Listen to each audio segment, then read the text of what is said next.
admit ya, Teh? Aldi. Oh, Operatornya.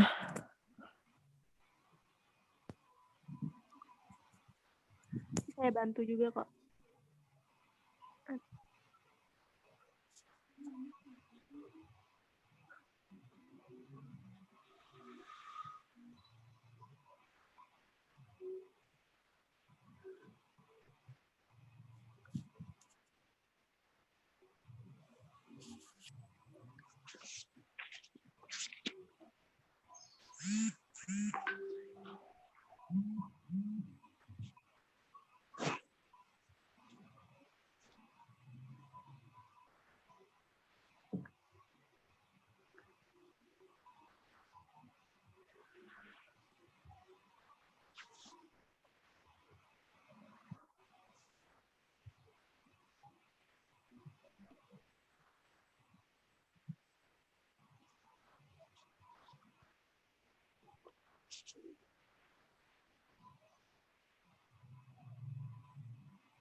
Ya, Assalamualaikum warahmatullahi wabarakatuh.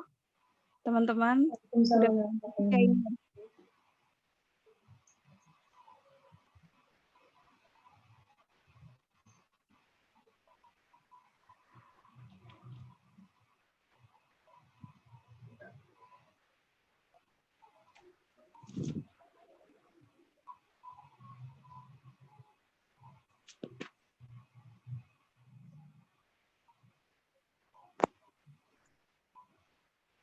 Bahkan nikmat yang tak terhitung banyaknya.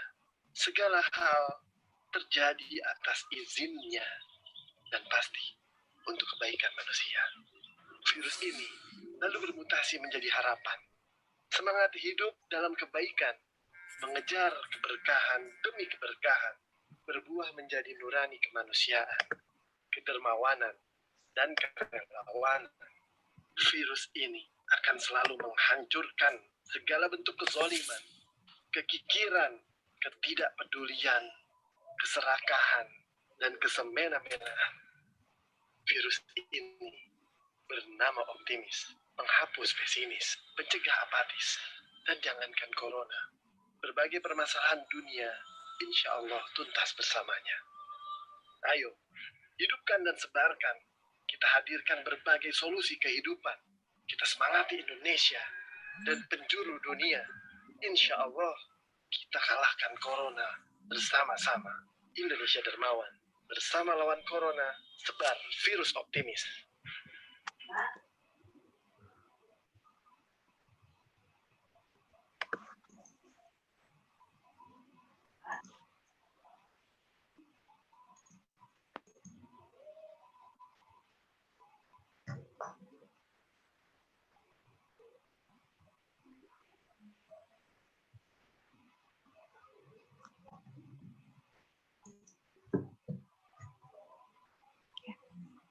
Assalamualaikum warahmatullahi wabarakatuh. Waalaikumsalam warahmatullahi wabarakatuh. Teman-teman bisa di mute, di unmute ya suaranya. Nggak apa-apa. Ya, selamat datang teman-teman semuanya peserta Brilliant Class sesi ke-7 hari ini. Insya Allah ini yang terakhir ya dari seluruh rangkaian yang dimulai dari tanggal 16 Mei yang lalu. Insya Allah selama setengah jam depan saya akan mendampingi salah satu pemateri kita yang Masya Allah masih muda, namun insya Allah akan inspirasi dengan ilmu-ilmu yang akan disampaikannya. Assalamualaikum Teh Dini, gimana kabarnya Teh? Waalaikumsalam, Teh Rini. Baik, Alhamdulillah. Teh Rini gimana? Sehat Teh, gimana puasanya? Alhamdulillah, insya Allah. Soalnya ini insya Allah lancar. Teh Rini gimana bumil nih? Oh iya, benar. Alhamdulillah sekarang lagi hamil, usia kandungan mau 24 minggu Teh. Masya Allah, Alhamdulillah. Semoga lancar ya. Iya. Mungkin di sini juga teman-teman ada yang sedang hamil juga ya. Alhamdulillah, insya Allah semoga kehamilannya dilancarkan selalu ya teteh-teteh semuanya. Mohon doanya juga untuk saya pribadi. Amin, insya Allah. Insya Allah lancar kehamilannya ya Teh Rini. Amin.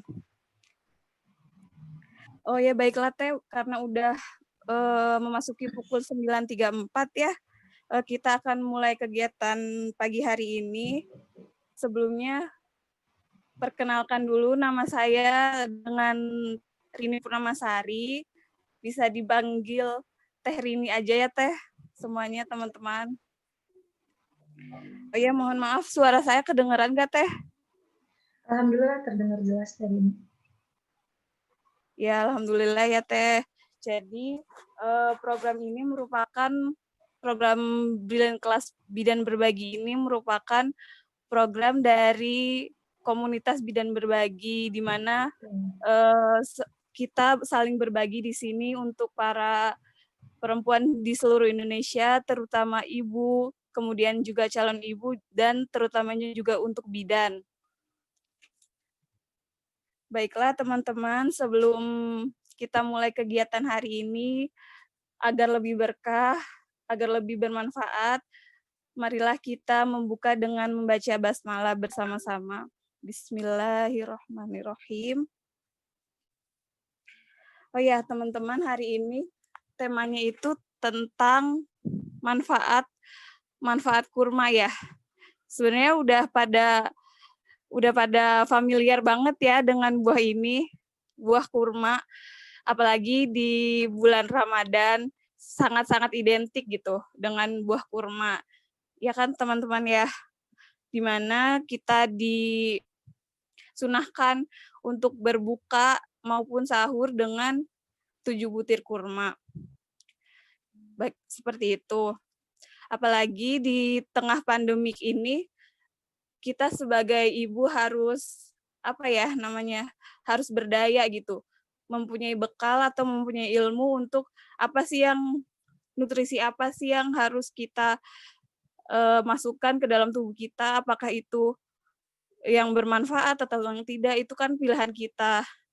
Nah, salah satunya itu dengan kurma gitu.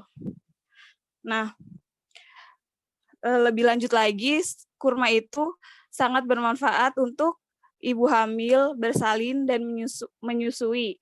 Nah,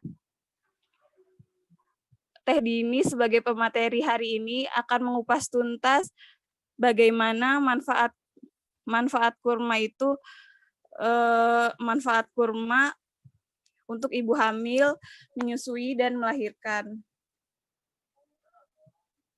Oh ya, sebelumnya Teh, diperkenalkan dulu ya Teh Dini ini sebagai apa gitu. Teh Dini. Iya, Assalamualaikum warahmatullahi wabarakatuh. Waalaikumsalam warahmatullahi wabarakatuh.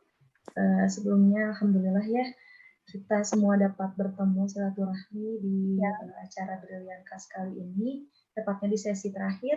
Insya Allah sesi dari awal hingga akhir ini penuh keberkahan ya. Perkenalkan dulu, nama saya Dini Srijayanti. Saya selaku Ketua Ikatan Alumni Kebidanan Bandung, Poltekkes Kemenkes Bandung. Periode 2020 sampai 2025. Seperti itu. Saya juga alhamdulillah member dari Bidan Berbagi juga. Seperti itu.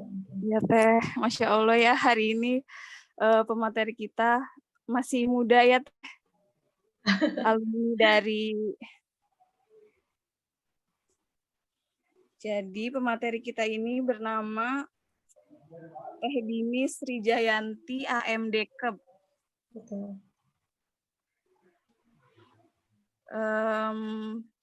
Beliau mengenyam pendidikan di D3 Kebidanan Bandung, Poltekkes Kemenkes Bandung ya Teh. Betul Teh. Kemudian mengenyam pendidikan non formalnya tahun 2019 itu bimbing pembekalan dalam rangka pendampingan ibu hamil dan ibu baduta untuk peningkatan pemanfaatan buku KIA. Jadi sangat berkaitan dengan tema kita hari ini tentang ibu hamil, ibu menyusui, dan ibu melahirkan. Kemudian beliau juga menjabat sebagai Ismakes Jawa Barat ya. Ya, betul. Ismakes Jawa Barat. Ismakes Jawa Barat. Ya. Kemudian juga beliau Ikatan Alumni Kebidanan Bandung, Poltekkes Kemenkes Bandung. Masya Allah.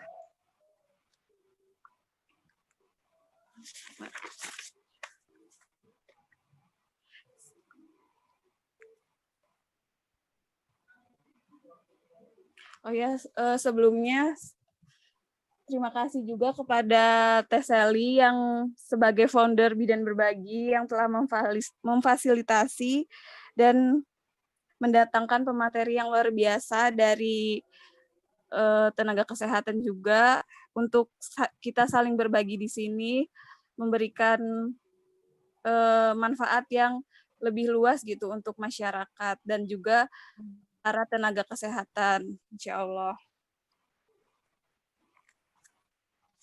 Alhamdulillah, saya sendiri juga sangat bersyukur dengan adanya Bidan Berbagi ini, bisa memberikan ilmu gitu, tambahan ilmu untuk saya pribadi dan juga untuk masyarakat dan untuk ibu, calon ibu dan semuanya gitu ya.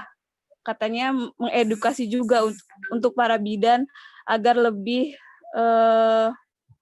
meningkatkan kualitasnya gitu. Ya Teh, tak perlu berlama-lama lagi. Baiklah, saya serahkan untuk Teh Dini Srijayanti untuk menyampaikan materinya ya Teh ya. Insya Allah. Enggak Teh. Iya, enggak Teh. Boleh ditampilkan Teh PowerPoint-nya. Nah. Iya. Bismillahirrahmanirrahim. Assalamualaikum warahmatullahi wabarakatuh. Waalaikumsalam warahmatullahi wabarakatuh. Iya, teman-teman di sini saya Dini Srijayanti, insya Allah akan menyampaikan beberapa kita sharing aja ya metodenya. Jadi kita akan sharing mengenai manfaat buah kurma bagi kehamilan, persalinan, dan menyusui seperti itu ya. Jadi nanti kalau ada pertanyaan boleh nanti langsung di chat aja ya. Nanti insya Allah akan disortir oleh tim kita seperti itu.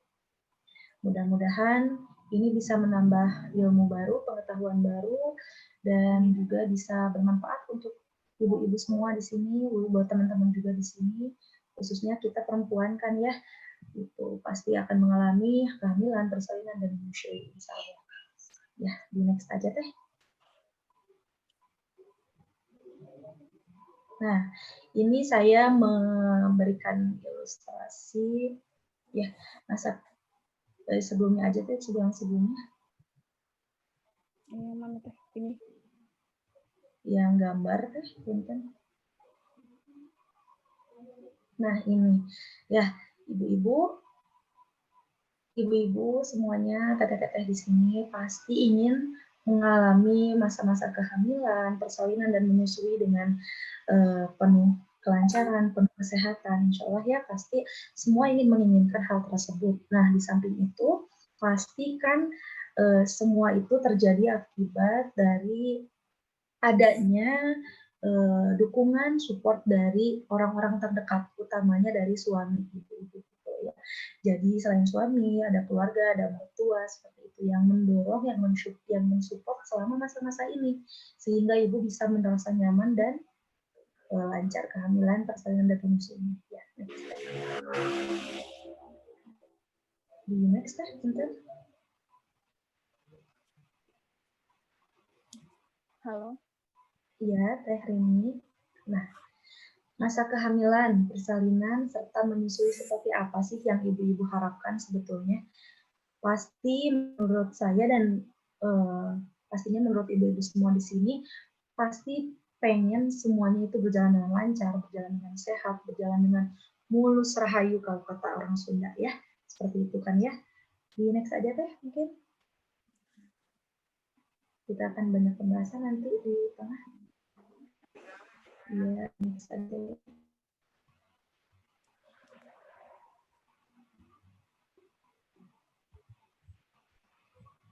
Ya, Teh Rini. Nah, salah satu cara yang jarang orang ketahui, ini kita akan bahas di sini selama beberapa waktu ke depan. Ya, next. Nah, ada yang nggak tahu nggak nih ibu-ibu, teteh-teteh semua di sini, ada yang nggak tahu nggak nih buah ini tuh apa? Buah yang ada di gambar di screen ibu-ibu dan teteh-teteh. Kalau menurut saya semuanya pasti tahu, apalagi sekarang lagi bulan Ramadan, pasti lagi hits-hitsnya nih buah ini ya. Nah, ini buah kurma, kita akan membahas tentang buah ini. Ya, di next teh. Nah, kenapa sih harus kurma? Kenapa nggak buah yang lain gitu ya? Karena kita akan menyangkutkan juga pada perjalanan persalinan Maryam pada zaman Nabi dulu ya. Nah, terdapat satu ikon buah yang memiliki banyak khasiat, yaitu buah kurma, di mana telah tercantum pada Al-Quran, Quran Surat Maryam ayat 25, yang berbunyi, dan goyanglah pangkal pohon kurma itu ke arahmu, niscaya pohon itu akan menggugurkan buah kurma yang masak kepadamu. Jadi pada dahulu kala saat Maryam bersalin itu beliau senderan di pohon kurma dan beliau menggoyang-goyangkan pohon kurma itu, dan ada beberapa buah kurma yang jatuh lalu beliau makan, dan itu sangat berkhasiat bagi persalinannya, bagi proses persalinannya. Jadi sudah tidak diragukan lagi nih kenapa harus kurma. Jadi tidak ada pertanyaan lagi kenapa harus kurma yang kita bahas, kenapa nggak buah anggur, kenapa nggak buah apel dan yang lain sebagainya. Seperti itu. Di next aja teh. Nah, jenis kurmanya yang bagus kurma apa nih? Nah, kurmanya itu kan banyak nih. Ada kurma ajwa, ada kurma hidri, ada kurma mozapati, ceki, dan safawi, dan lain sebagainya. Nah, tapi di sini, di tab aja deh, kita akan membahas tentang khasiat buah kurma yang general gitu ya, rata-ratanya dirata-ratakannya menurut beberapa penelitian dan sudah diuji seperti itu. Nah, sebetulnya yang disarankan itu memang buah kurma jenis ajwah ya, tapi semua kandungannya itu memang berbeda-beda juga dari beberapa jenis-jenis kurma ini, termasuk kematangan, termasuk juga dari mana berasalnya buah kurma ini. Namun kalau dirata-ratakan, nanti kita akan lihat juga itu kandungannya itu hampir sama seperti itu. Jadi tidak usah memaksakan harus kurma ajwa, tapi kalau ada kurma ajwa itu lebih baik seperti itu ya. Di next aja teh.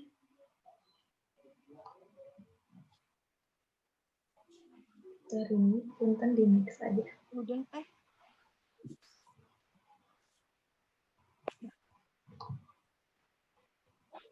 Iya, itu. Nah, mengkonsumsi buah kurma ini, kenapa harus ibu-ibu hamil ini disarankan sekali, ibu-ibu hamil bersalin dan menyusui ini disarankan sekali untuk mengkonsumsi buah kurma. Karena buah kurma ini memiliki banyak khasiat yang sangat besar seperti itu. Nah, Ada juga hadis yang menyatakan bahwa barang siapa yang mengkonsumsi 7 butir kurma ajwa pada pagi hari, maka pada hari itu ia tidak akan terkena racun maupun kikir. Ini hadis riwayat Al-Bukhari dan Muslim. Seperti itu. Nah, jadi sudah tidak bisa dilakukan lagi ini. Kenapa kita harus mengkonsumsi buah kurma ini gitu. Nah, yang disarankan oleh beberapa hadis ini adalah kurma ajwa. Tapi balik lagi ke kitanya. Jadi sebetulnya tidak usah dipaksakan harus kurma ajwa. Jadi kurma apapun juga tidak apa-apa karena kandungannya itu semua hampir sama seperti itu ya. Di tab aja deh. Nanti kita akan ada kandungannya. Nah, ini ada kandungan nutrisi pada kurmanya ya. Jadi kurma ini memiliki dalam 100 gram ya. Dalam 100 gram buah kurma ini memiliki banyak sekali khasiat, banyak sekali nutrisi. Ada proteinnya, ada lemaknya, ada karbohidratnya, ada serat, kimianya, ada vitaminnya, ada mineral lengkapnya. Jadi memang sudah dalam 100 gram buah kurma ini sudah kompleks gitu. Jadi nutrisinya ini sudah lengkap gitu ya. Nah, kenapa harus 100 gram buah kurma? Karena ternyata saya pernah meneliti dulu pas zaman kuliah itu buah kurma ini 100 gramnya itu rata-rata 7 butir. Jadi kan buah kurma ini ukurannya itu beda-beda ya, ibu-ibu, teteh-teteh. Namun ternyata jika 100 gram ini rata-rata 7 butir seperti itu. Nah, kenapa harus 100 gram? Karena memang kandungan nutrisi yang baiknya itu, yang lebih baiknya itu dalam 100 gram kurma. Kalau hanya 50 gram itu kurang efektif seperti itu. Jadi, langsung aja deh. Nah, kapan sih buah kurma ini bisa dikonsumsi? Pada saat kehamilan, persalinan, atau masa menyusui ya. Jadi, buah kurma ini lebih baik dikonsumsi sejak awal kehamilan. Kenapa? Karena bisa mencegah beberapa hal-hal yang tidak diinginkan oleh ibu hamil seperti itu pada awal kehamilan. Seperti yang kita tahu, kehamilan ini kan dibagi beberapa trimester. Ada trimester 1, trimester 2, dan trimester 3. Nah, kurma ini dapat dikonsumsi nih minimal 4 minggu sebelum persalinan. Jadi lebih baik di awal trimester itu dikonsumsi karena apa? Kurma ini dapat mencegah abortus atau keguguran ya, terus kelainan, kecacatan pada janin dan lain sebagainya. Jadi memang memiliki khasiat yang lengkap sekali untuk ibu-ibu hamil. Nah, kalau yang sekarang misalnya ibu-ibu lagi hamil nih kayak Teh Rini tadi udah 24 minggu. Nah, nggak usah khawatir teh kalau misalnya memang belum mengkonsumsi kurma per 7 butir kurma setiap hari selama kehamilan, tidak usah khawatir karena beberapa penelitian mengatakan bahwa minimal kurma dikonsumsi 4 minggu sebelum persalinan seperti itu. Jadi ini efektif ya berdasarkan beberapa penelitian juga ini efektif kalau 4 minggu sebelum persalinan ini sudah mengkonsumsi buah kurma seperti itu. Kemudian berdasarkan sunnah Rasulullah SAW juga yang beliau lakukan setiap hari. Nah, Rasulullah SAW juga melakukan memakan buah kurma ini sebanyak 7 butir setiap hari. Nah, kalau dirata-ratakan tadi 7 butir itu ternyata 100 gram seperti itu, Masya Allah ya. Jadi sudah memang dari dulu kala, dari zaman Rasul itu kurma ini sangat memiliki banyak khasiat seperti itu ya. Nah, dimakannya itu disarankan di waktu sholat duha atau pagi menjelang siang kayak sekarang gitu ya. Nah, karena dulu beliau Rasulullah SAW ini selalu mengkonsumsinya itu di waktu sholat duha. Sebanyak 7 butir itu sekaligus seperti itu. Nah, gimana teh kalau misalnya nggak mau 7 butir sekaligus? Ya nggak apa-apa sih, nanti kita bahas juga ya di slide berikutnya. Nah, kalau pada bulan Ramadan ini, buah kurma ini dapat dikonsumsi saat sahur, buka, dan juga setelah tarawih. Jadi bisa di 3 bagiankan seperti itu. Jadi jangan khawatir sekarang jika ibu-ibu Teteh-teteh semuanya di sini yang hamil ataupun tidak, yang lagi puasa ataupun tidak, masih bisa memanfaatkan buah kurmanya itu meskipun di 3 waktukan seperti itu. Ya teh, di next.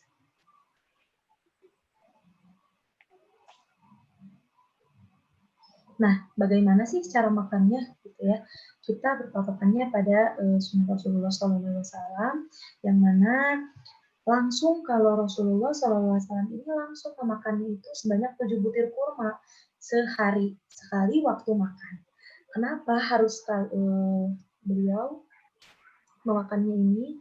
Karena memang khasiatnya itu memang betul-betul terasa oleh Rasulullah SAW seperti itu. Nah, kalau ibu-ibu tadi yang saya katakan, misalnya, teh kalau misalnya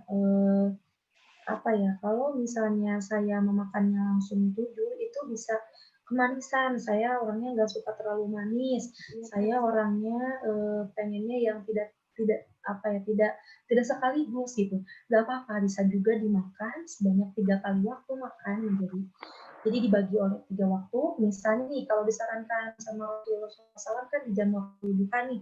Misalnya pagi-pagi dulu 2 butir, nanti jam 9-an kita makan 3 butir, jam 11-an kita makan 2 butir gitu. Kalau misalnya lagi puasa kayak gini, lagi saum kayak gini, kita bisa makannya pada sahurnya 2 butir, nanti saat bukanya 3 butir, nah saat setelah tarawihnya 2 butir. Jadi kita bisa antisipasi ya, kalau misalnya merasa teh terlalu bingung, kalau kata orang Sunda, kebetulan saya orang Sunda ya, jadi terlalu bingung teh kalau misalnya disekaligusin 7, ya nggak apa-apa, itu yang penting satu hari itu kita bisa memakan buah kurma itu sebanyak 7 butir atau setara dengan 100 gram seperti itu. Nah, diusahakan mengunyahnya itu sebanyak 33 kali. Nah, ini juga kita kan banyak sudah tahu ya sebelumnya, jadi kalau misalnya kita mengunyah sesuatu makanan itu, sebaiknya dikunyah 33 kali. Ternyata berdasarkan kesehatan juga memang sangat bagus, karena ini makanan ini, kurma ya, di sini kita bahas kurma ini dapat hancur dan lebur gitu ya, secara optimal, secara maksimal gitu, dan akan ada enzim-enzim yang akan membantu proses pencernaan. Nah, sehingga nanti khasiat buah kurmanya ini bisa lebih bermanfaat dan lebih dirasakan juga manfaatnya oleh tubuh. Seperti itu. Di next deh. Nah, kita masuk ke materi inti kita ya, mengenai kehamilan.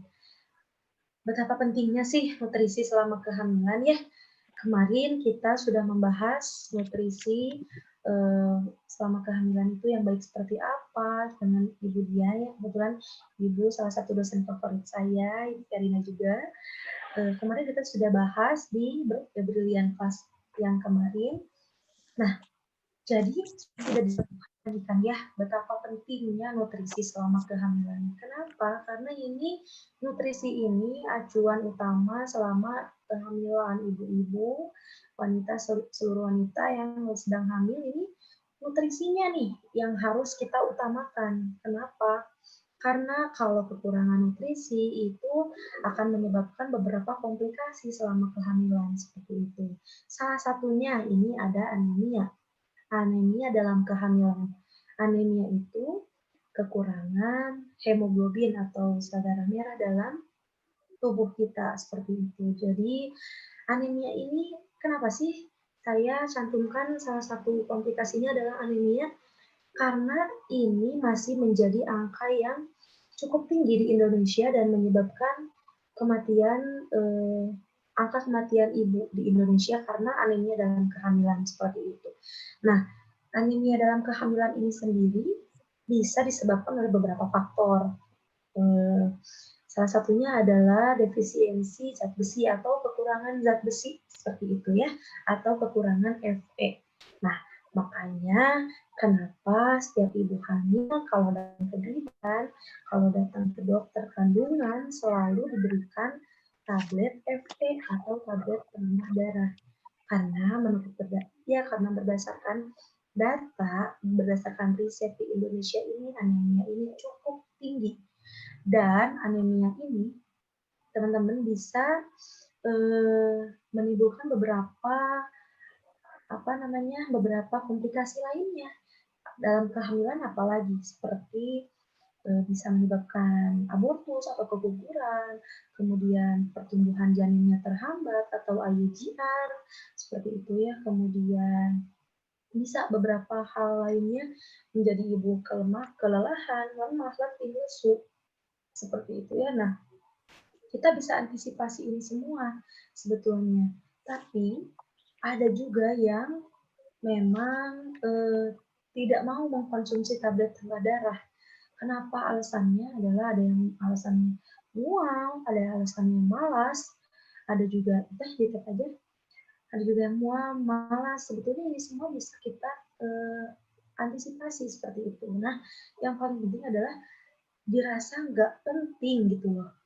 Karena ibu-ibu di sini, ibu-ibu di Indonesia ini yang sering saya temui itu, kalau misalnya ditanya nih, ibu-ibu gimana tablet tambah darahnya, tablet FE-nya itu sudah diminum apa belum? Katanya udah. Oh belum ya, Teh Rini belum. Teh Rini benar nggak Teh Rini ini kita alasan-alasannya ini? Ya alasannya bener banget Teh. Kalau misalnya ke obat juga suka rada mual gitu. Betul. Saya Kita sambil sharing aja ya sekarang di sini. Obatnya Nah, yang betul ya. udah mencakup semuanya gitu. Jadi Iya. biar nggak banyak telan. Nah, mual. Kenapa sih Teh bisa mual ya? Karena memang di dalam tablet FE-nya itu memang efek sampingnya itu ada mualnya seperti itu. Nah, sebetulnya ini bisa diantisipasi oleh ibu-ibu hamil ya. Seperti Teh Rini ini, kita bisa antisipasi Teh Rini kalau Teh Rini nggak mau mual seperti itu. Nah, gimana nih cara antisipasinya? Teh Rini bisa minum pakai air hangat, air bening ya, air mineral yang hangat gitu. Ini bisa mengurangi mualnya ini, rasa mualnya ini, dan dikonsumsi pada malam hari sebelum tidur. Jadi mualnya ini nggak akan kerasa karena ke bawah tidur seperti itu. Nah, dicoba nggak Teh Rini? Iya. Kalau misalnya ini sih emang minumnya malam-malam sih Teh. Iya. Mual juga nggak selama hamil kan, pas TM1 aja itu yang bener-bener susah. Iya, betul. Makan. Betul. Kalau sekarang sih alhamdulillah udah enakan. Alhamdulillah ya, karena udah masuk trimester 2 ya Teh ya. Itu. Jadi kalau misalnya mual nih, bisa sebetulnya kita antisipasi lagi dengan cara lain. Nah, seperti kita bisa minum dengan air perasan jeruk. Itu karena jeruk itu ya yang kita ketahui kan bisa mengandung vitamin C yang tinggi gitu. Karena kalau kita minum pakai air perasan jeruk, air jeruk yang murni gitu ya, itu akan lebih terserap kandungan-kandungan FE-nya. Jadi tidak akan kita mendapatkan beberapa keuntungan seperti itu. Kita jadi mengurangi mualnya, kita jadi segar, kita juga jadi jadi tablet FE-nya juga lebih bermanfaat untuk tubuh kita seperti itu. Nah, jadi ada juga nih salah satu pasien saya yang memang beliau, Teh, saya mah nggak mual. Nah, tapi karena saya minumnya pakai air teh seperti itu. Nah, ini sangat tidak disarankan ya. Kenapa tidak boleh kita meminum obat-obatan apapun itu menggunakan air teh? Karena di dalam air teh itu ada kandungannya yang memang membuat jadi kayak kita punya dua jalur di dalam tubuh kita. Kita minum tablet FE, kita minum obat apapun, jalurnya ke kanan misalnya ya, dan kita minum air teh, nah jalurnya ke kiri. Jadi tidak akan terserap sama tubuh kita. Jadi dia larut dengan air teh itu gitu loh. Jadi kalau misalnya gitu ya, Teh? Iya, betul.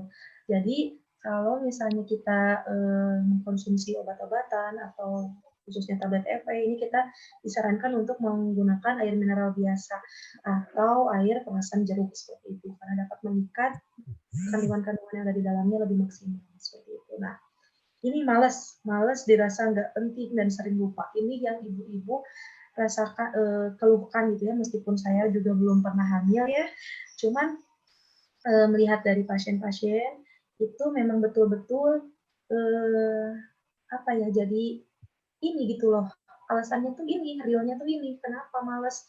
Ya itu mual, nggak mau, dan nggak dirasa nggak penting tuh karena saya sehat-sehat aja. Ah nggak usah lah pakai tablet tambah darah. Jadi yang diberikan oleh bidan setiap kali kontrol itu dikumpulkan sama ibu-ibu hamilnya ini, dikumpulkan dan saya sampai sampai mikirnya ibu ini buat apa kalau ibu dikumpulkan seperti ini nanti nggak dimakan juga buat apa gitu loh, terus buat apa kontrol kayak gitu kan, kalau kontrol hanya dilihat detak jantungnya dan lain sebagainya tanpa diberikan terapi yang maksimal dan ibu tidak terapi yang maksimal itu juga akan mengurangi apa ya, mengurangi maksimalnya kontrol seperti itu. Nah, next aja ya. Jadi penting banget kan ya, dari beberapa alasan ini kita bisa menyimpulkan beberapa hal. Nah, di sini kalau ibu-ibu yang misalnya nih tadi nggak mau minum tablet tambah darah, nggak mau karena alasan-alasan yang tadi. Nah, kurma ternyata bisa menjadi alternatif bagi ibu hamil yang sangat sulit mengkonsumsi tablet tambah darah karena kurma ini memiliki kandungan nutrisi yang lengkap. Salah satunya adalah Fe atau zat besi seperti itu. Jadi ternyata di dalam buah kurma ini bisa meningkatkan kadar HB atau hemoglobin sel darah merah itu sebesar 1,1 gram per sen dalam 1-2 minggu. Jadi setelah mengkonsumsi buah kurma ya. Jadi saya pernah meneliti beberapa pasien dulu dan sampai sekarang juga alhamdulillah saya terapkan selalu ini metode buah kurma ini. Makanya kenapa saya pengen sharing banget di bidan berbagi ini mengenai buah kurma karena ya ini buah kurma ini ternyata bisa meningkatkan kadar hemoglobin dalam darah selama kehamilan, terutama itu bisa lebih cepat 1-2 minggu itu bisa naik 1-1 gram per sen. Nah, dulu ada cerita pasien saya yang memang beliau ini sangat malas sekali untuk minum tablet tambah darah dan HB-nya itu rendah, HB-nya itu 9 gram per sen dan beliau sudah memasuki usia kandungan 35 minggu. Nah, di sini awalnya saya memang belum pasti gitu ya memberikan terapi ini, memberikan alternatif ini. Tapi saya coba, ternyata ibunya sangat suka dengan buah kurmanya. Tiap hari 1 minggu sekali saya plastikin 100 gram per 100 gram itu 7 butir itu saya plastikin perharinya 1 plastik gitu. Jadi dibuat menarik aja, saya kasih sticky note gitu ya biar ibunya semangat seperti itu makannya. Dan setelah 2 minggu saya berikan alternatif terapi itu, alhamdulillah naik. Dan saya juga cukup tercengang sih karena memang awalnya ibu ini sama sekali nggak mau minum tablet tambah darah. Tercengang sih saya juga itu naiknya sampai 10,5. Jadi 1,5 gram. Ternyata pas saya 1 minggu kemudian datang lagi, ibunya bilang, Neng, katanya, ibu teh dikasih 7 bungkus itu cuman cukup untuk 5 hari, soalnya yang 2-nya lagi, kalau ibu pengen nyemil, ya nyemilnya itu. Jadi alhamdulillah ternyata semakin banyak yang dikonsumsi, semakin cepat juga mengkonsumsi buah kurmanya, seperti itu. Jadi ini nilai sebesar 1,1 gram per sen itu dalam 1-2 minggu, ini adalah nilai jika yang diberikan itu 100 gram butir kurma per hari. Gitu. Nah, ini juga, buah kurma ini juga dapat menstabilkan kadar HB. Nah, selain meningkatkan juga dapat stabil nih. Kalau misalnya tidak stabil, ya setelah tidak makan kurma lagi, berarti bakalan turun lagi kan, gitu kan. Tapi alhamdulillah ternyata saya membuktikan sendiri pada pasien-pasien saya bahwa ini dapat meningkatkan dan menstabilkan kadar hemoglobin seperti itu. Nah, kalau misalnya ibu terhindar dari anemia dan HB-nya itu bagus, nah, oh iya saya lupa tadi. Jadi kadar HB itu yang bagus bagi ibu hamil itu 10,5 minimal ya bagi trimester 1 dan 3. Jadi kalau misalnya trimester 2 kayak Teh Rini sekarang itu 11 gram per sen gitu karena ada proses peningkatan volume plasma darahnya seperti itu. Nah, jika ibu terhindar dari anemia, otomatis ibu dan janin terhindar dari bahaya lain seperti itu ya. Jadi terhindar ibu-ibunya terhindar dari kekurangan darah, lemah letih lesu lunglai, nggak mau makan, kemudian janinnya jadi karena ibunya nggak mau makan karena ibunya anemia, janinnya jadi pertumbuhannya terhambat, jadi ada kecacatan fisik seperti itu dan lain sebagainya. Nah, ada sebuah eksperimen nih yang dilakukan pada tahun 2011. Eksperimennya yaitu dilakukan pada 114 ibu hamil. Nah, sebanyak 69 ibu diberikan kurma untuk dikonsumsi setiap hari sebanyak 6 butir sejak usia kandungan 36 minggu hingga saat persalinan tiba. Sedangkan kelompok lainnya yaitu 45 ibu tidak diberikan kurma sama sekali. Ketika dibandingkan, kelompok yang diberikan kurma mengalami peningkatan kadar hemoglobin. Jadi, ini salah satu bukti nyata ya bahwa udah ada loh penelitian yang meneliti mengenai manfaat kurma ini. Jadi, teman-teman, ibu-ibu nggak usah meragukan lagi khasiat kurma ini bagi kehamilan seperti itu. Ya, di next aja Teh. Nah, pada saat persalinan, ya pada saat persalinan ini tentunya ibu-ibu hamil nanti juga Teh Rini ya insya Allah akan mengalami masa-masa persalinan ya, inginnya kan sebenarnya cepat, aman dan nyaman ya nggak Teh? Ya, Insya Allah ya, insya Allah kalau Teh berusaha berjuang dari sekarang, dimakan suplemen vitaminnya, dimakan kurmanya, insya Allah akan semua ini cepat, aman, dan nyaman ini akan Teh Rini dapatkan ya. Dan ibu-ibu lain juga yang sedang hamil insya Allah akan mendapatkannya seperti itu. Nah, dalam persalinan juga ternyata banyak juga khasiatnya. Kenapa? Karena bisa karena bisa adanya pembukaannya yang lebih cepat. Kalau misalnya pembukaannya lebih cepat, ibu-ibu di sini pasti kan lebih happy ya, lebih nyaman, lebih bahagia. Kenapa? Karena kalau pembukaannya lama berarti kontraksinya juga lama. Berarti sakit kontraksi akibat kontraksinya itu akan lebih lama dirasakan oleh ibu-ibu oleh yang saat persalinan seperti itu. Nah, dalam penelitian juga menyatakan bahwa selama 4 minggu minimal mengkonsumsi buah kurma ini akan menghemat waktu 6,5 jam selama kala 1. Jadi kala 1 itu dari pembukaan 1 sampai pembukaan 10 sampai pembukaan lengkap ya. Jadi kalau misalnya ibu-ibu ini mengkonsumsi buah kurmanya rutin, tiap harinya ini 7 butir kurma, 7 butir, insya Allah saat kehamilannya anemianya nggak ada, anemianya jadi hilang, yang asalnya anemia jadi nggak anemia, seperti itu.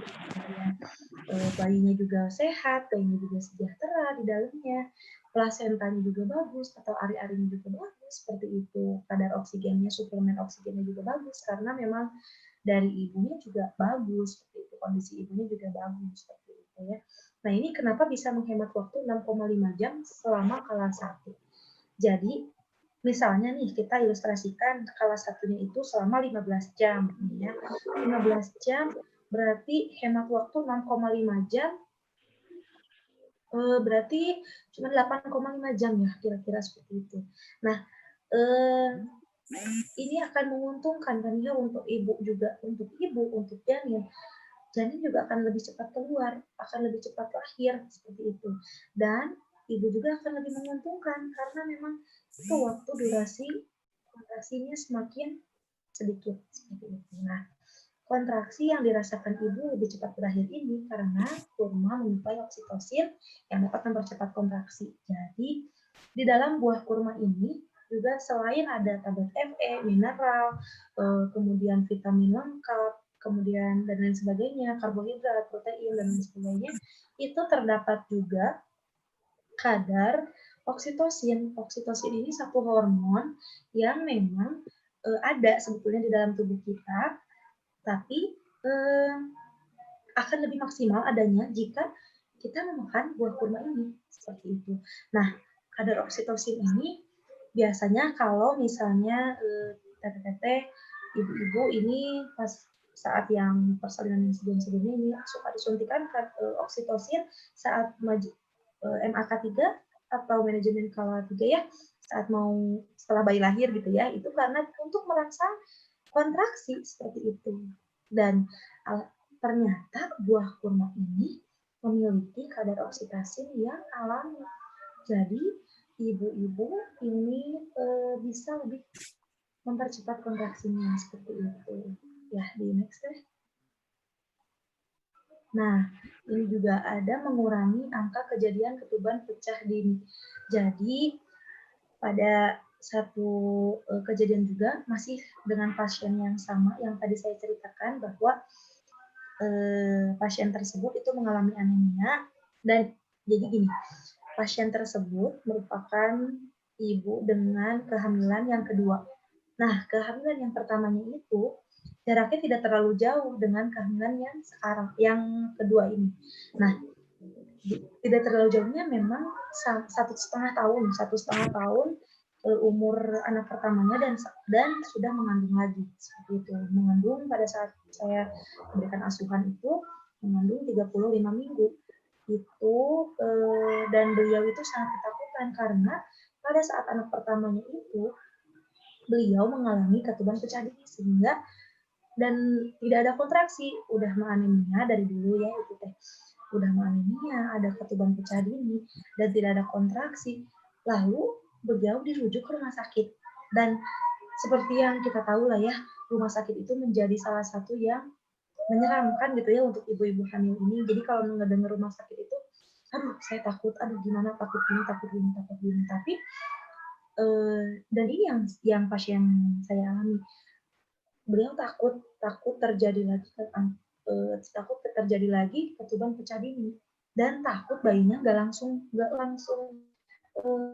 menangis saat lahir karena memang resiko dari ketuban pecah dini ini jika terlalu lama dibiarkan, jika terlalu lama tidak lahir ini bayinya bisa mengalami infeksi dan bisa keracunan air ketuban seperti itu dan bisa juga nanti setelah lahirnya tidak langsung menangis, jadi harus dirangsang dulu, nggak langsung spontan menangis.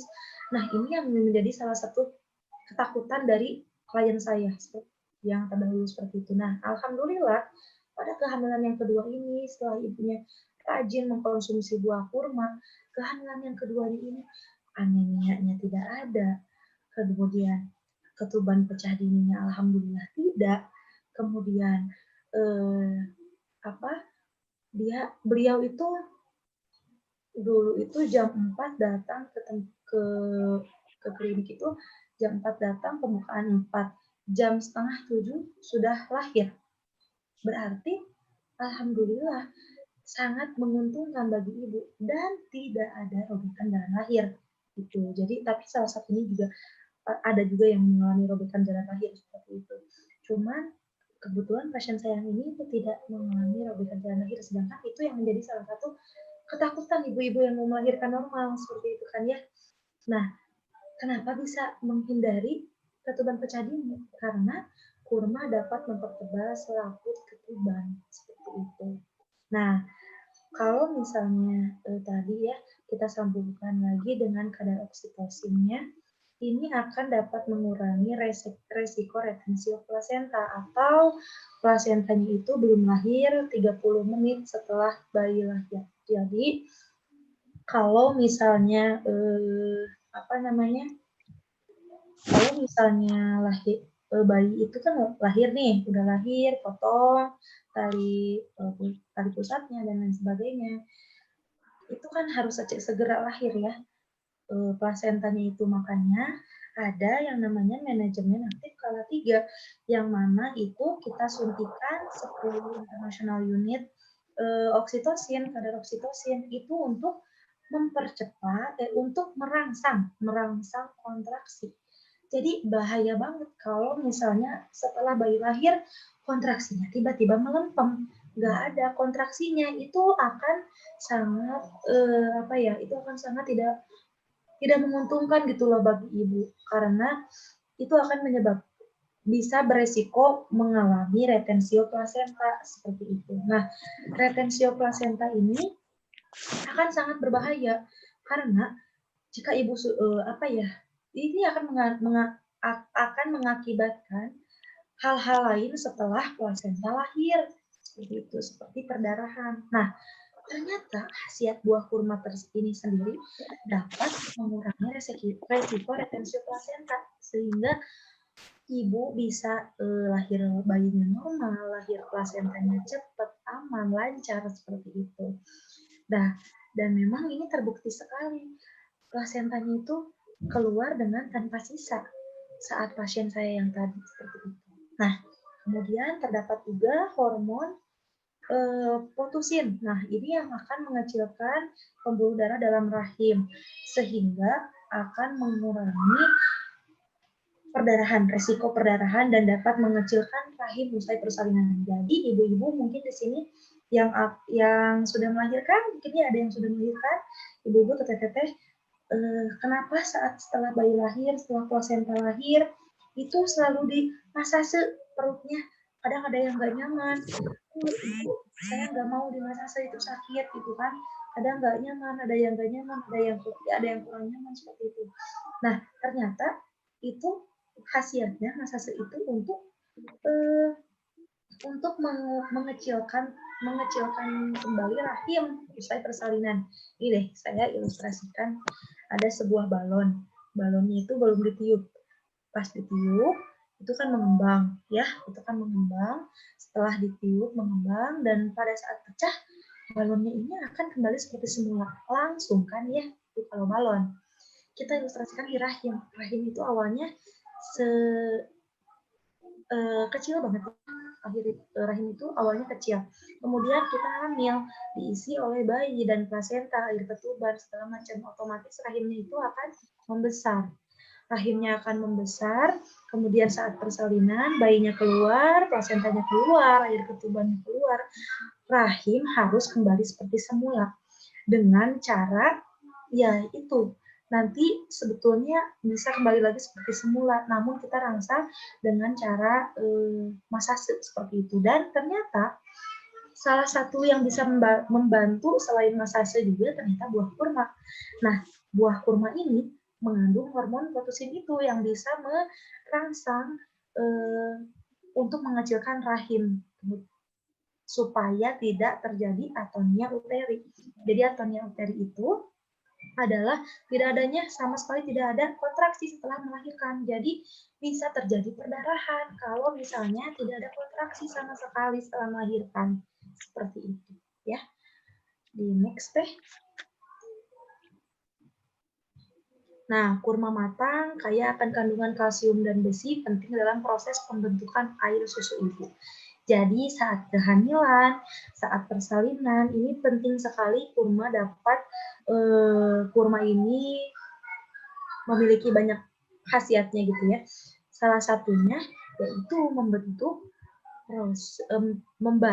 proses pembentukan air susu ibu seperti itu. Nah, jadi kurma matang ini akan kaya sekali akan kandungan kalsium dan besi.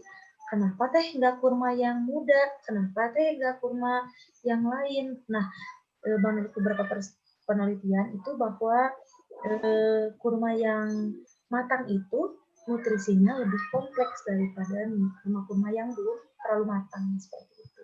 Ya, jadi slide terakhir mungkin.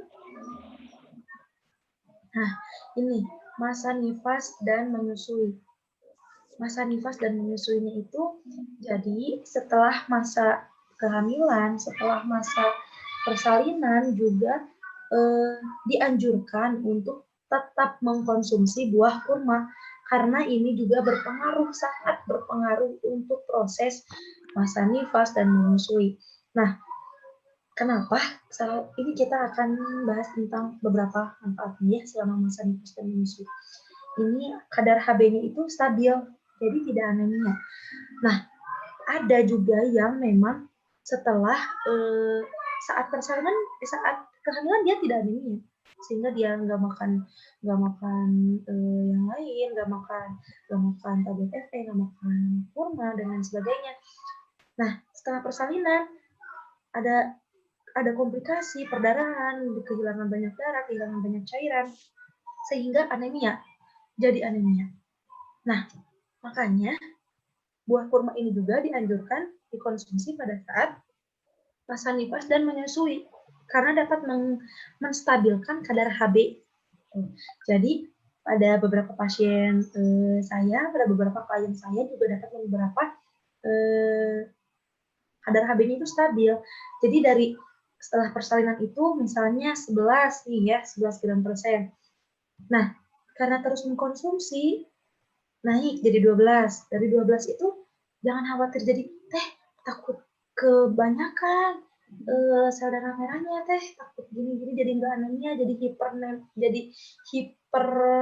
hiper gitu ya, jadi kelebihan gitu. Enggak ya, insya Allah, karena ini akan menstabilkan dan ya akan menstabilkan gitu ya, menstabilkan kadar hemoglobin seperti itu.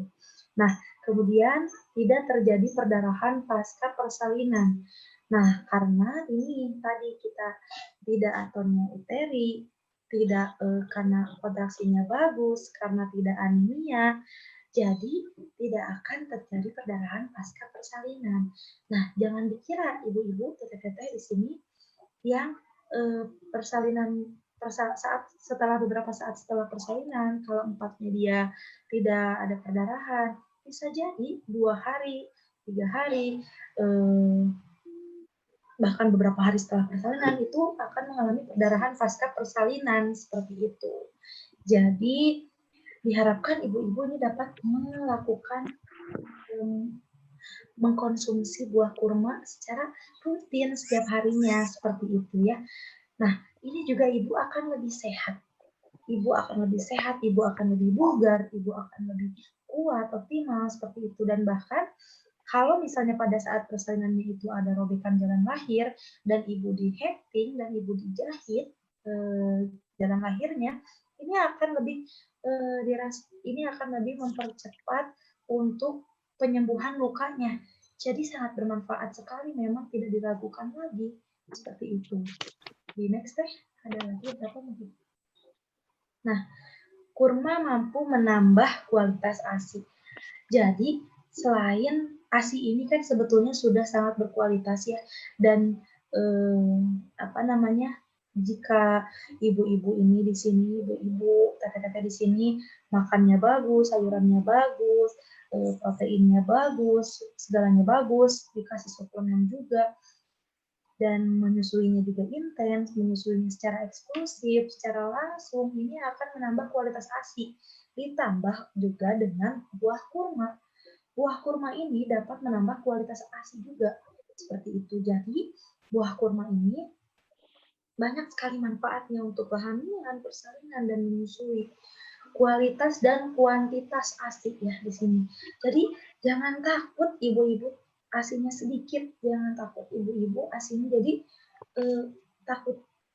Jadi aduh kalau misalnya makan kurma nanti takutnya begini enggak, justru itu akan menambah kualitas ASI seperti itu. Dan bayi yang disusuinya akan berotak cerdas serta bersifat baik. Seperti itu, insya Allah ya, karena ini juga merupakan salah satu sunnah Rasulullah SAW dalam merawat anak, dalam mendidik anak, dalam kehamilan, persalinan, dan menyusui seperti itu. Di samping buah kurma juga ini tetap ya, jika anaknya ingin berotak cerdas serta bersifat baik, ini tetap harus dibarengi dengan pola asuh yang baik seperti itu. Dan jika ibu-ibunya sedang makan kurma sambil berdoa gitu ya, sambil berdoa untuk ya Allah ini semoga manfaatnya tidak hanya dirasakan oleh saya, tapi juga oleh bayi saya, dirasakan oleh janin saya, dirasakan oleh anak saya sehingga anak saya tumbuh sehat, baik, dan juga tumbuh sehat, baik, dan juga bisa berotak cerdas, bersifat baik ke depannya, soleh-solehah seperti itu mungkin ya. Gitu di next mungkin kayaknya udah deh Teh. Ya. Erin. Halo. Nah, ya gitu ya. Ya mangga jika ada pertanyaan mangga bisa langsung ditanyakan saja. Insya Allah sih kita sharing aja ya udah ini. Insya Allah mudah-mudahan materi yang saya sampaikan juga dapat dipahami dan tidak terlalu ruwet gitu ya. Insya Allah.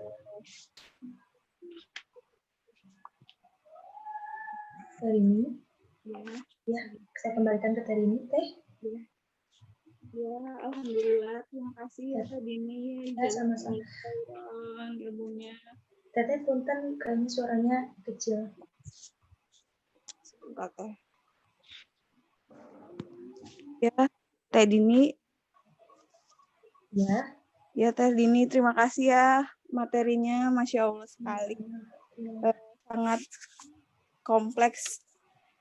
Sebelumnya boleh saya mungkin bacakan poin-poinnya Teh ya, kesimpulannya. Boleh Teh. Jadi teman-teman semua, memang kurma itu sangat bermanfaat ya untuk menambah nutrisi kita gitu. Baik untuk orang-orang yang nggak hamil juga sangat bermanfaat gitu ya. Kemudian untuk ibu hamil, jadi kurma ini dapat dikonsumsi sejak awal kehamilan, kemudian sangat bagus sekali untuk dikonsumsi rutin ya Teh ya. 7 butir dalam 4 minggu sebelum persalinan, dan juga untuk ibu-ibu yang sedang menyusui. Saat hamil, kurma sangat bermanfaat karena memiliki kandungan nutrisi yang sangat lengkap, sehingga kurma dapat meningkatkan kadar hemoglobin. Jadi ibu hamil dapat terhindar dari kekurangan darah sehingga tidak cepat lelah, letih, lesu gitu ya. Betul. Kebetulan kemarin saya juga pas TM1 itu banyak mual muntah gitu ya Teh.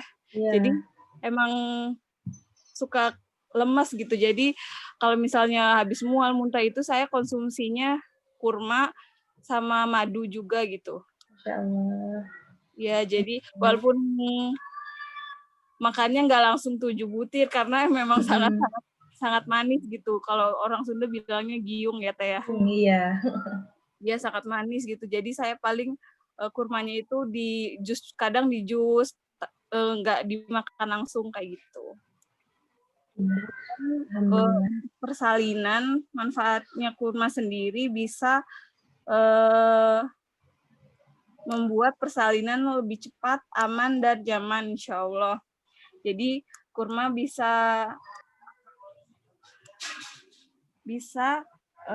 membuat pembukaan jalan lahir lebih cepat, kemudian mempercepat juga kontraksi, mengurangi angka kejadian ketuban pecah dini. Kemudian kurma juga bisa mengurangi resiko retensio plasenta ya.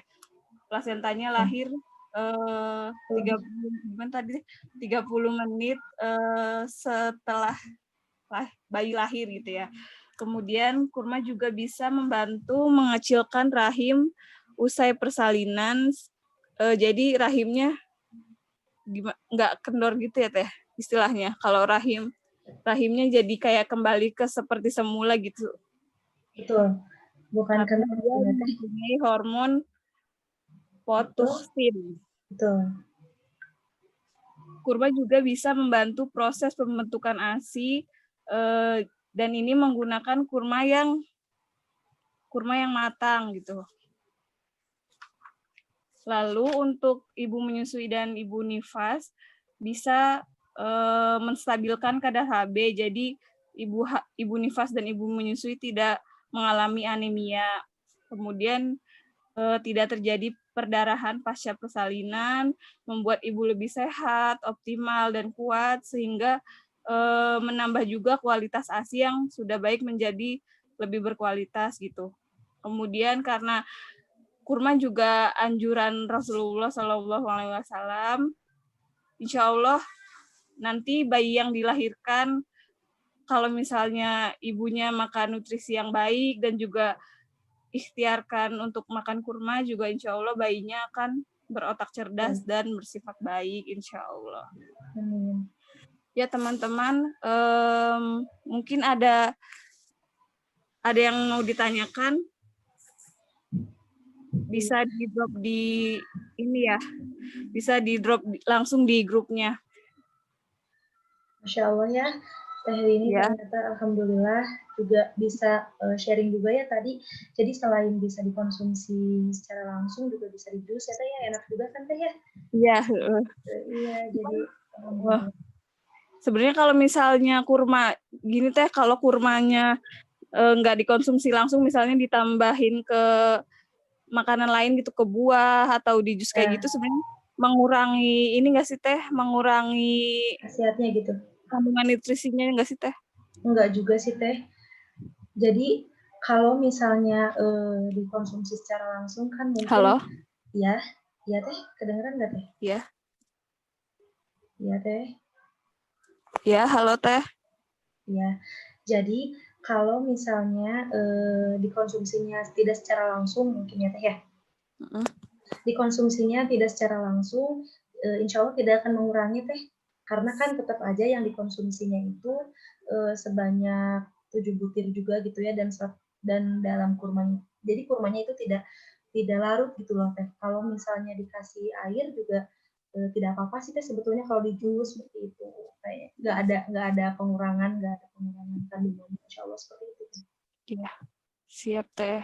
Berarti nggak apa-apa ya, karena kan terlalu manis gitu. Kalau misalnya yang nggak suka manis kan apalagi gitu, pasti kayak enak gitu Teh ya.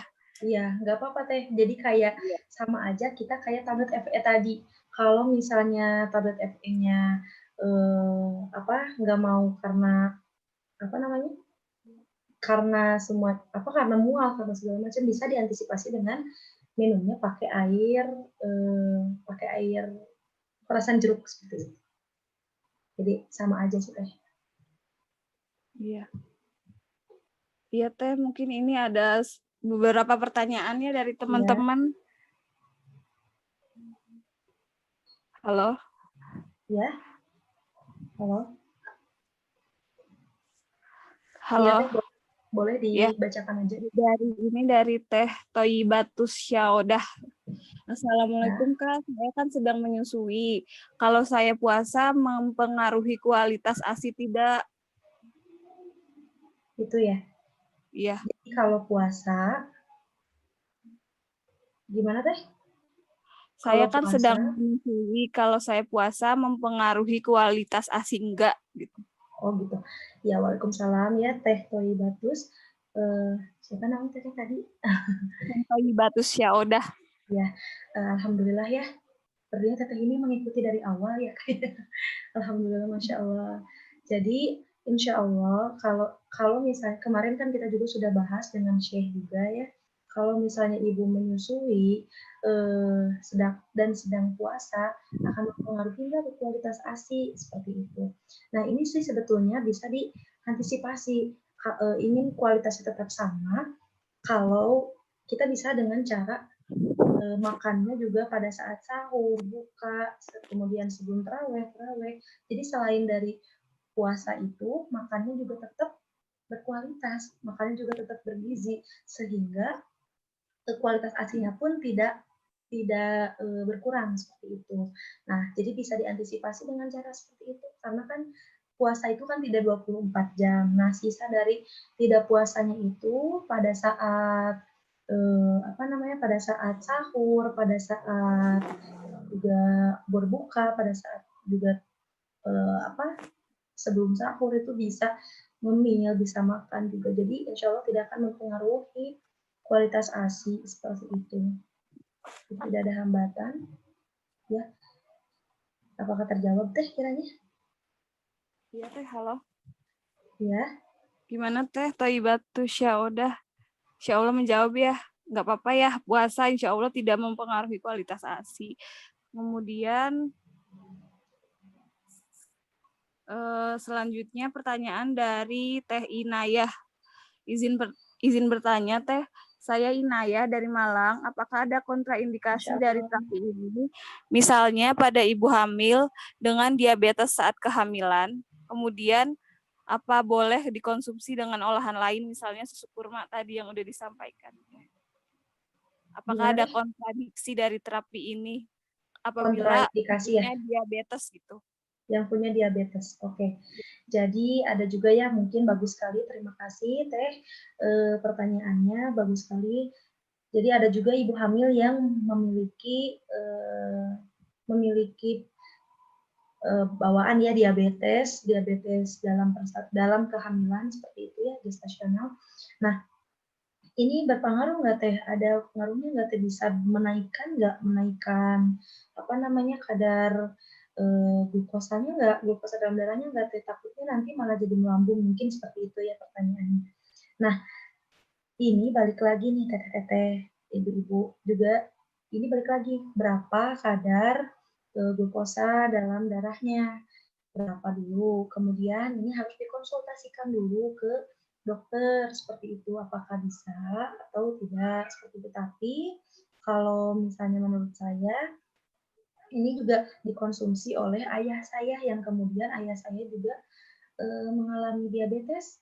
Ayah saya rutin sekali mengkonsumsi buah kurma seperti itu, dan alhamdulillah sih sejauh ini malah stabil seperti itu. Dan ayah saya itu sudah menggunakan insulin seperti itu. Dan ayah saya pernah ingin melepas insulin, dan sedangkan melepas insulin itu sebetulnya tidak dianjurkan kalau untuk yang sudah memakai insulin. Tapi alhamdulillah terutama pada saat puasa ini, ayah saya alhamdulillah tidak pernah drop dan tidak pernah naik kadar gulanya seperti itu. Jadi kalau menurut saya sih tidak apa-apa, tapi nanti balik lagi harus dikonsultasikan dulu ke dokter seperti itu, apakah aman untuk kondisi ibu atau tidak seperti itu. Takutnya nanti malah jadi kontraindikasi. Tapi sejauh pengalaman saya berdasarkan ayah saya itu malah jadi seimbang, malah jadi bagus seperti itu. Apalagi ayah saya itu mengkonsumsinya saat buka puasa itu ya. Jadi berdasarkan sunnah juga dipotek-potekin dulu, dimasukkan ke gelas, dipakein air panas, air hangat gitu ya. Jadi diminumnya itu airnya dulu, baru nanti kurmanya langsung seperti itu. Tapi selama ini sejauh ini juga ayah saya alhamdulillah tidak mengalami beberapa kontraindikasi setelah mengkonsumsi buah kurma seperti itu. Gitu, mungkin Teh Inayah terjawab. Tetap harus dikonsultasikan dulu ya Teh ya. Iya, betul. Sebenarnya gimana kondisi kesehatannya si ibu hamil itu kan yang tahu dokternya ya, kita nggak bisa Ya, betul. Kalau saya sekarang misalnya, ya. betul. Misalnya sekarang saya bilang, apa Bu, dilanjut aja misalnya kayak gitu. Tapi takutnya mungkin nanti kan yang tahu dokternya sendiri. Ya. Takutnya mungkin nanti ada berbeda pendapat dan malah ya jadi itu sesuai keyakinan ibu saja. Tapi tadi saya udah sharing mengenai yang ayah saya, itu alhamdulillah tidak apa-apa gitu. Iya, jadi Teh Inayah mungkin bisa dikonsultasikan lebih lanjut gitu ke dokternya yang lebih tahu gitu kan kondisi kandungan Teteh gitu ya. Mungkin kalau dari sharingnya Teh Din sendiri, dari ayahnya malah menyeimbangkan kadar insulinnya seperti itu. Betul. Ada pertanyaan ini Teh terkait metode teknik untuk bayi yang baru lahir itu apa boleh, dari pertanyaan dari Teh Siti Ayu Ramadanti. Betul, itu kan salah satu ya Teh Siti Ayu, kebetulan juga ini kakak tingkat saya, alhamdulillah bergabung juga ya. Terima kasih Teteh atas pertanyaannya. Insya Allah saya akan jawab ya Teh. Jadi metode itu merupakan kan salah satu sunnah juga ya Teh ya. Nah, kalau misalnya boleh nggak sih menurut kebidanan ini bisa nggak dilakukan dengan cara seperti itu? Kalau misalnya hanya sekali juga tidak apa-apa sebetulnya ya Teh. Dulu juga saya saat zaman-zaman kuliah juga pernah ada pertanyaan ini ke salah satu dokter dan jawabannya adalah tidak apa-apa sebetulnya. Apakah ini akan menjadi apa ya? Jadi bayinya itu tidak menjadi bayinya ini jadi tidak ASI eksklusif atau gitu? Sebetulnya itu menjadi salah satu pertimbangan juga ya. Karena kan definisi dari ASI eksklusif itu sendiri tidak mengkonsumsi apapun selain ASI dari lahir sampai 6 bulan usia bayi, seperti itu kan ya. Cuman kalau kita mau nggak apa-apa juga Teh, karena kan ini juga bukan dimakankan langsung gitu ya, langsung dimakankan. Ini buah kurma nih dimakanin tiap hari segini, enggak kan ya. Jadi kalau mengikuti sunnah juga insya Allah tidak akan apa-apa dan malah juga bagus ya, malah baik kalau menurut saya pribadi seperti itu. Ya, gimana Teh Siti Ayu? Terus ada pertanyaan juga Teh Ya. dari Teh Rima Fitrianti. Sebenarnya kandungan yang banyak itu pada kurma basah atau kurma kering Teh? Karena saya pernah dengar kurma itu kebanyakan glukosa atau gula. Apakah kandungan biji kurmanya sama? Karena sebelumnya saya pernah baca juga biji kurma itu untuk anemia. Betul. Ya Teh. Iya. Jadi, kurma basah atau kurma kering. Betul. Terima kasih Teh siapa namanya tadi? Rima. Teh Rima ya. Ya, terima kasih Teh Rima atas pertanyaannya. Jadi kalau misalnya apakah beda gitu Teh kurma basah sama kurma kering? Sebetulnya dilihat dari kematangannya seperti itu. Jadi yang terlalu matang juga akan lebih menimbulkan manis yang terlalu manis gitu ya. Jadi yang matangnya itu pas seperti itu. Yang kurang matang juga kandungan nutrisinya akan berkurang seperti itu. Tadi juga sudah saya bahas, sudah saya singgung juga bahwa bahwa kurma itu yang bagus dikonsumsi itu adalah kurma yang sudah matang seperti itu. Jadi yang dianjurkan itu yang matang, tapi tidak terlalu matang, tapi tidak juga terlalu belum matang seperti itu. Kalau untuk khasiatnya biji dari buah kurmanya itu sendiri, kalau saya juga pernah baca Teh mengenai hal tersebut, namun jika dikonsumsi rasanya mungkin kurang gimana gitu ya Teh ya, karena memang yang dianjurkannya itu kan buahnya gitu, seperti itu. Terjawab nggak Teh kira-kira? Mungkin kalau belum terjawab boleh disanggah juga. Ya tadi Teh Rima ya? Iya, betul. Terus ada pertanyaan lagi Teh dari mana ya? Sebentar. Dari Teh Alivia Indraswari. Teh izin bertanya, untuk beberapa waktu kan kadang susah ya cari kurma katanya. Jadi terkadang disarankan ganti sama sari kurma yang biasa dijual di apotek. Nah, gizi dan khasiatnya akan berbeda nggak ya antara kurma biasa dan sari kurma? Iya, betul sekali ya Teteh Alivia. Ini dari Poltekkes Semarang ya. Alhamdulillah bergabung juga. Nah, ada nggak sih Teh perbedaannya dari buah kurma yang memang langsung buah kurma atau yang sari kurma? Seperti itu. Nah, biasanya di sari kurma itu, kalau sari kurmanya itu kan biasanya ada campuran-campuran lain seperti itu ya, ada apanya, ada komposisi yang lain selain buah kurmanya tersebut. Nah, kandungannya itu apakah sama atau tidak? Ini kembali lagi kepada mereknya sendiri gitu loh dalam satu produk itu sendiri. Jadi nanti kalau misalnya Teteh Alivia ini beli sari kurma, ini bisa dicek dulu di belakangnya. Oh, ada kandungan ininya enggak, ada FE-nya enggak, ada ininya enggak, ada ininya enggak. Tapi biasanya sejauh ini yang ada di Indonesia ini kandungannya juga cukup baik seperti itu. Jadi tapi kalau akan dirata-ratakan seperti yang tadi saya sudah jelaskan, yang dalam 100 gram butir kurma itu apakah sama atau tidak, mungkin ada perbedaan karena sudah ada beberapa kandungan, ada beberapa tambahan-tambahan lainnya seperti itu mungkin teh. Tapi nggak ada salahnya juga dipakai sari kurma karena itu juga sangat bermanfaat teh. Seperti itu. Iya teh, ya nggak apa-apa ya, daripada tidak sama sekali gitu. Nah itu betul. Mungkin bisa diganti juga sama buah-buahan atau sayur-sayuran Betul. yang bisa bantu untuk up nutrisinya gitu ya teh. Betul, sepakat. Sudah Ya, ada pertanyaan lain nggak teh? Ada yang mau bertanya lagi teman-teman semuanya? Sepertinya Nah, udah. ini masih banyak deh pertanyaannya. Oh, ada nggak? Ada lagi nggak? Insya Allah udah terjawab semua kayaknya ya. Alhamdulillah. Iya. Ya mungkin teh ada lagi, bentar. Oh, ada lagi teh, mangga.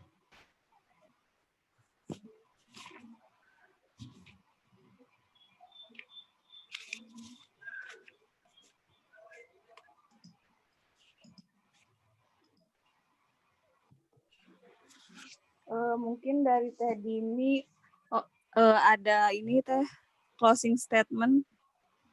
Closing statement ya. Ya. Insya Allah. Alhamdulillahirrahmanirrahim ya. Jadi nggak ada lagi nih teh? Nggak ada lagi pertanyaan? Ya. Sudah terjawab semua ya? Sudah terjawab semua materinya. Iya, alhamdulillah ya.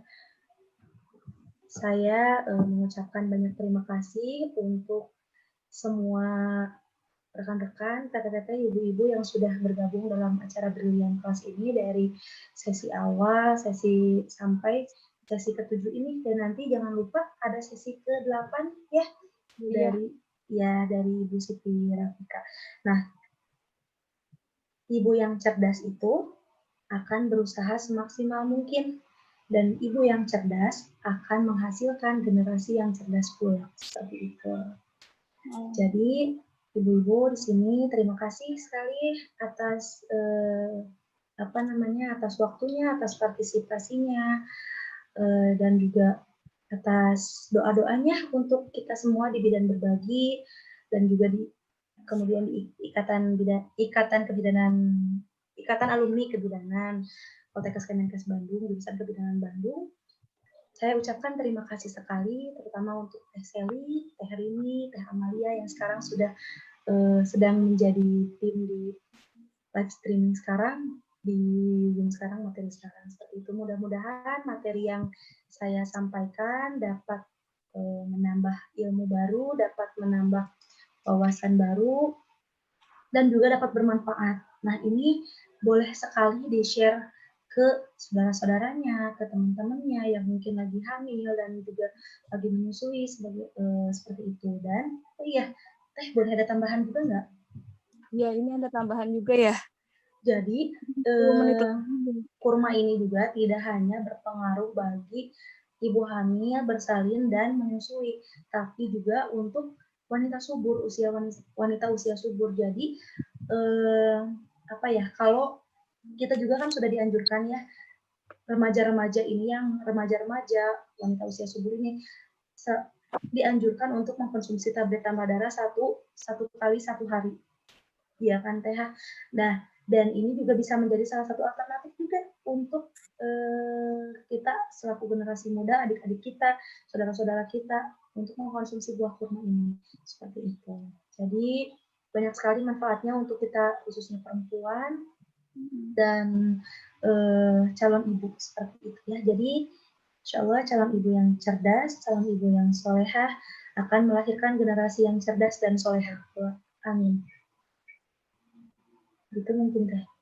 Iya Teh Dini punten ini masih ada satu lagi boleh? Oh mangga. Siap Teh. Ini ada dari pertanyaan di YouTube Teh. Izin bertanya, saya Veronica dari Blitar. Apakah ada efek negatif jika mengkonsumsi kurma secara berlebihan? Misalnya seharinya lebih dari 7 butir teh setiap hari dikonsumsi mulai TM1. Ya. Kemudian apakah semua ibu hamil boleh konsumsi kurma? Tadi udah ya? Ya. Begitu ya. Iya, terima kasih yang sudah bertanya di YouTube juga. Insya Allah, kalau misalnya di kondisinya sebetulnya konsumsi secara berlebihan juga dampaknya sebetulnya tidak ada terlalu dampak yang signifikan, hanya saja balik lagi nih kita kalau misalnya apa namanya segala sesuatu yang berlebihan itu kan kurang baik ya. Jadi memang kita dianjurkannya sudah 7 saja gitu. Kalau misalnya dirasa kurang, nggak apa-apa sih sebetulnya, tapi jangan terlalu signifikan. Misalnya harusnya 7, harusnya 100 gram, ini malah 1 kilo atau enggak 15 biji. Jadi 2 kali lipatnya sih sebetulnya nggak apa-apa ya, karena itu juga tadi saya udah sampaikan juga yang salah satu pasien saya itu lebih gitu dari 7 butir, tapi nggak sampai signifikan banget. Jadi hanya beberapa butir saja kelebihannya gitu. Tapi itu malah mendapatkan hasil yang jauh lebih optimal seperti itu. Malah jadi 1,5 gram dalam 2 minggu seperti itu kenaikan hemoglobinnya. Seperti itu kan mungkin terjawab. Ya, gimana Teh Deska ya, Teknika Deksa, insya Allah. Jadi nggak apa-apa ya Teh, asal sebenarnya mungkin semua hal yang dikonsumsi sangat berlebihan juga tidak baik ya Teh Dini ya. Betul. Ya. Kelebihannya boleh beberapa butir saja Teh. Oh ya Teh, sebelum ditutup mungkin bisa ini foto bersama dulu karena tadi di awal saya kelupaan untuk foto bersama. Iya boleh. Ya, jadi teman-teman boleh diaktifkan. Diaktifkan. Ya. Videonya ya betul. Halo, assalamualaikum teman-teman semuanya. Alhamdulillah ya banyak juga.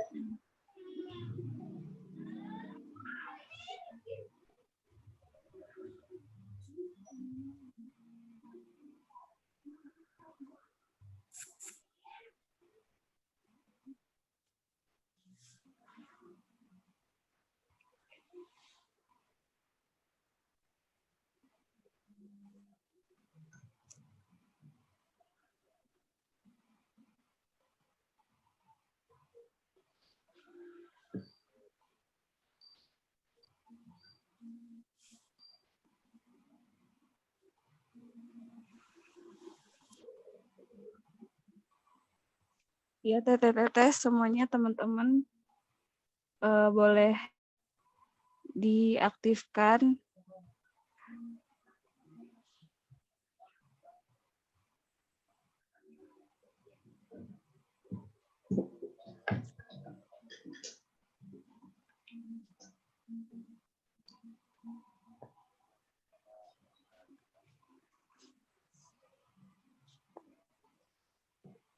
Diaktifkan dulu mungkin.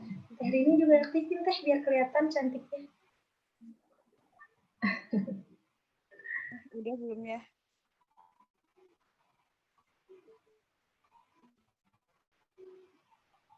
Tidak kelihatan.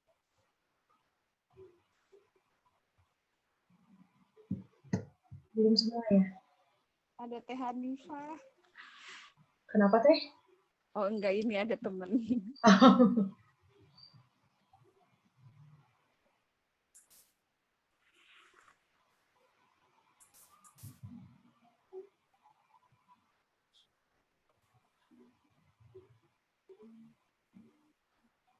Insya Allah ini ada berapa? 50 orang ya?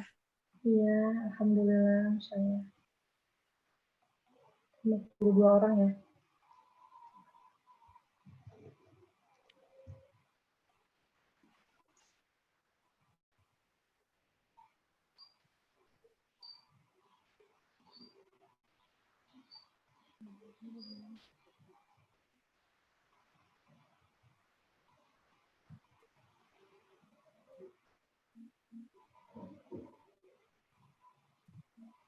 Belum semua ya. Ayo Teh diaktifkan dulu videonya yuk. Kita foto bersama biar meminimalisir waktu juga.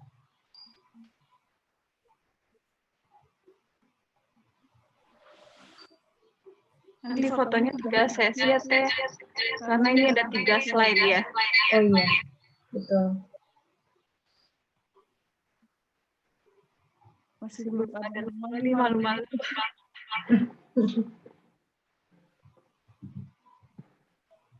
Masih kelihatan.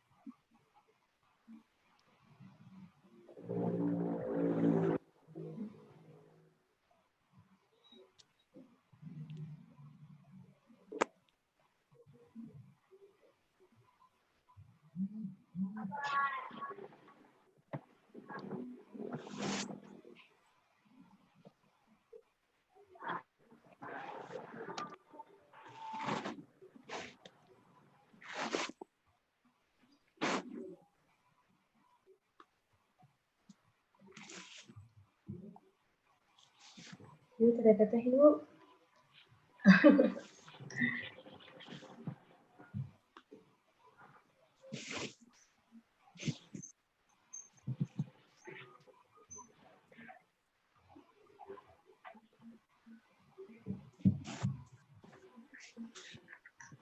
Ayo. Ayo, Bu. Kita nanti mungkin seadanya dulu aja.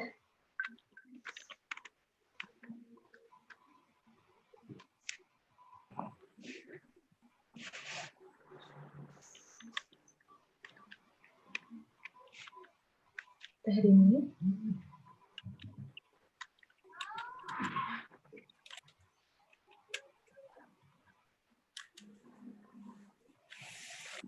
Oh ya.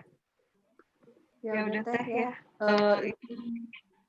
Semuanya sudah ya. 1, 2, 3.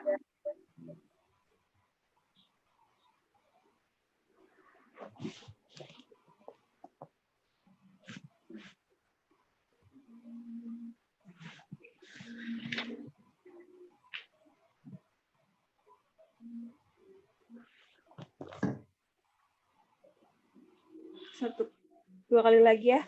1, 2, 3.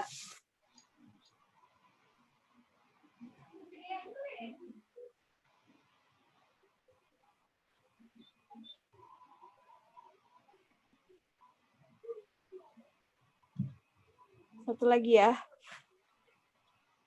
Ayo bergaya, teteh-teteh, ibu-ibu semua. 3. Sesi ini lebaran.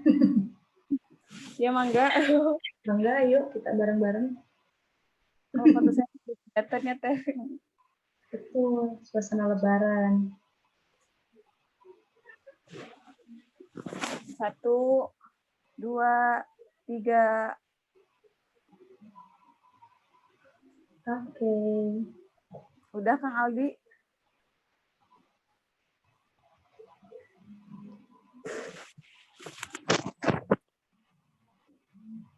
Siap. Terima kasih ya ibu-ibu semuanya, Teh Rini, Teh Amal, Teh Seli, Kang Aldi, semuanya terima kasih. Inspirasi sekali. Insya Allah ilmunya bermanfaat untuk kita semua dan untuk teman-teman juga jangan pernah puas untuk selalu menimba ilmu gitu dimanapun. Apalagi di pandemi ini sekarang sudah jadinya banyaknya lewat ya virtual seperti ini ya, tapi tidak mengurangi insya Allah keberkahan dan manfaatnya. Ini saya mohon, setelah ini ada sesi yang ketiga, sesi yang terakhir maksud saya, sesi yang ke-8 tentang tips sukses menyusui sampai 2 tahun anak ASI lebih cerdas bersama dengan Teh Andriana Haizir, ST. Ya, sebelumnya saya mohon maaf apabila ada salah dan kurangnya. Terima kasih untuk Teh Dini sudah memberikan ilmu yang insya Allah bermanfaat. Wabillahi taufiq wal hidayah. Wassalamualaikum warahmatullahi wabarakatuh. Waalaikumsalam warahmatullahi wabarakatuh. Assalamualaikum, terima kasih semuanya. Ya.